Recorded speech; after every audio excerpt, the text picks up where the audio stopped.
By the middle of the Second World War, all major combatant nations recognized that access to fuel was essential for modern military operations. Armored forces, air power, mechanized transport, and naval fleets all depended on steady supplies of oil-based products. Germany entered the war with limited domestic oil resources and relied heavily on imported crude oil and synthetic fuel production. German government records from the late 1930s show that the Reich had invested heavily in coal-based synthetic fuel plants to reduce dependence on imports. These facilities, combined with oil fields in Romania, formed the core of Germany's fuel supply system. From the beginning of the war, German planners were aware that fuel shortages could constrain military operations.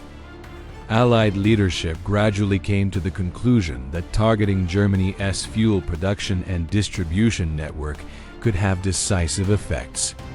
Early bombing campaigns focused primarily on industrial centers and transportation infrastructure. By 1943, however, Allied air planners increasingly viewed oil facilities as critical targets. This documentary examines the Allied oil campaign from 1943 to 1945, focusing on its impact on German fuel supplies and military operations.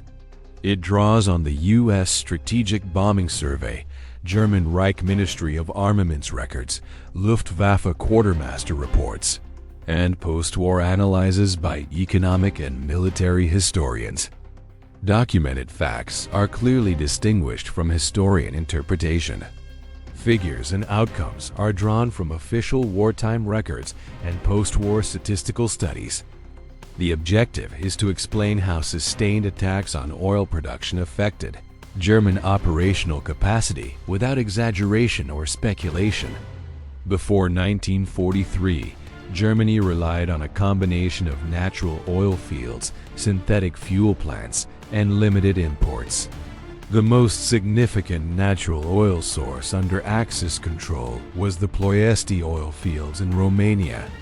German and Romanian production records indicate that Ploiești supplied a large proportion of Germany's crude oil needs throughout the early years of the war.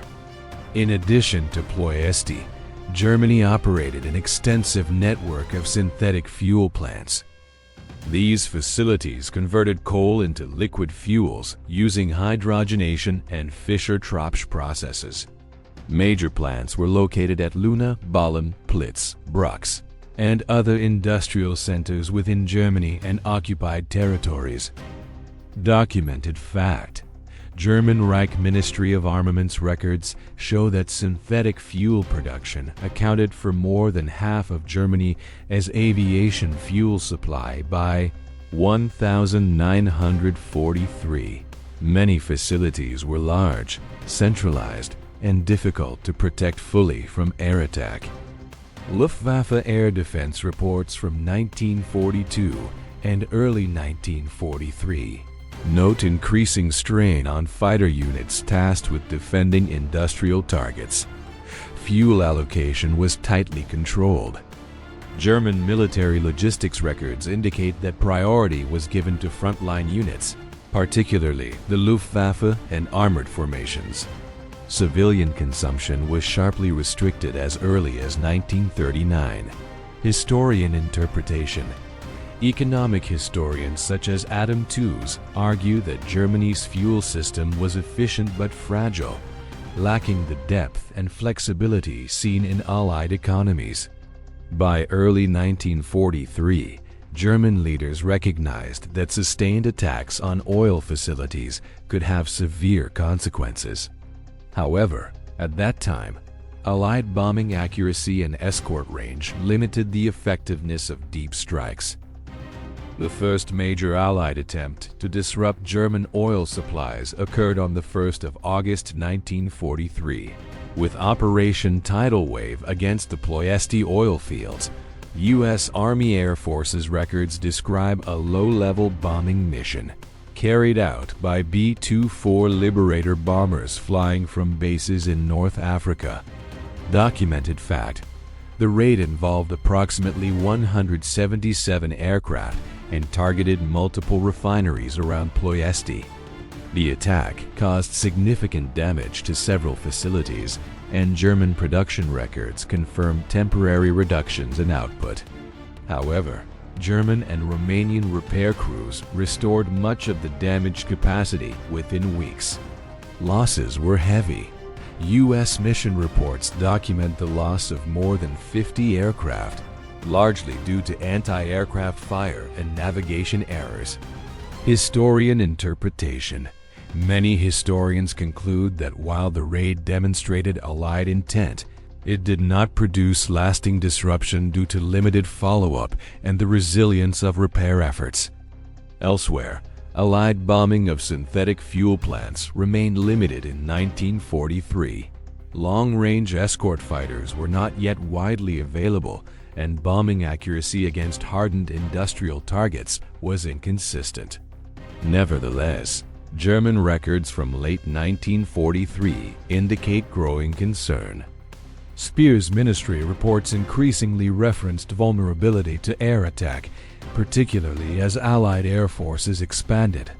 In early 1944, Allied air strategy underwent a significant shift.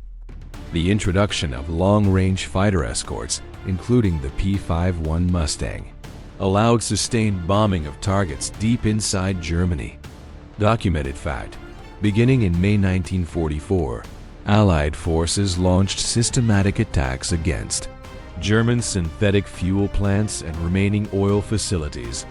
U.S. Strategic Bombing Survey records identify oil production as one of the highest priority target categories. Major plants at Leuna, Pölitz, Böhlen, and Brux were repeatedly attacked. German production statistics show immediate effects. Aviation fuel output began to decline sharply. Speer's ministry reports document mounting difficulties in maintaining production despite extensive repair efforts. Luftwaffe quartermaster reports from mid-1944 indicate increasing fuel shortages affecting pilot training and operational readiness. Historian interpretation. Scholars emphasize that the sustained nature of the attacks, rather than individual raids, proved decisive. German air defenses concentrated heavily around oil targets, diverting fighters and anti-aircraft guns from other areas. Loss rates increased on both sides, but Allied production capacity absorbed aircraft losses more effectively. By the summer of 1944, the effects of the oil campaign became increasingly evident. German records indicate that aviation fuel output fell from approximately 180,000 tons per month in early 1944 to less than 10,000 tons per month by September. Documented fact: these figures are corroborated by Speer's diaries and Luftwaffe logistics reports. Fuel shortages forced drastic measures. Training flights were reduced or cancelled. Newly produced aircraft could not be flown to operational units due to lack of fuel. Combat units received limited allocations, often insufficient for sustained operations. Luftwaffe after-action reports describe aircraft grounded for extended periods. Historian interpretation. Military historians argue that fuel shortages, rather than aircraft production alone, rendered the Luftwaffe ineffective by late 1944. Attempts to disperse production and construct underground facilities were undertaken but achieved limited success due to time constraints and continued bombing. As the fuel crisis worsened, German leadership faced difficult allocation decisions. Führer directives and conference notes show that Adolf Hitler increasingly prioritized so-called wonder weapons, including V-1 and V-2, rockets and jet aircraft. Documented fact: German records indicate that these programs consume substantial industrial resources while offering limited immediate operational impact. Jet aircraft, such as the Me-262, faced severe fuel constraints. Operational deployment was restricted, and pilot training was abbreviated. Historian interpretation. Historians argue that the emphasis on advanced weapons diverted attention from immediate logistical needs. Speer's post-war testimony and diary entries express concern over fuel shortages and criticize strategic priorities, though these accounts must be considered in context. Fuel shortages had direct effects on German military operations. Luftwaffe activity declined sharply during the Allied invasion of Normandy in June 1944. Documented fact: Allied air forces encountered minimal sustained German air opposition compared to earlier phases of the war. Armored operations were similarly constrained. German armored units often lacked fuel for maneuver, limiting their ability to counter Allied offensives. German field reports from late 1944 describe abandoned vehicles and reduced operational tempo due to fuel scarcity. Historian interpretation. Many historians consider the oil campaign a critical enabler of Allied air superiority and ground advances. By early 1945, German fuel production had largely collapsed. Remaining facilities operated intermittently, if at all. Transportation networks were disrupted, further limiting distribution.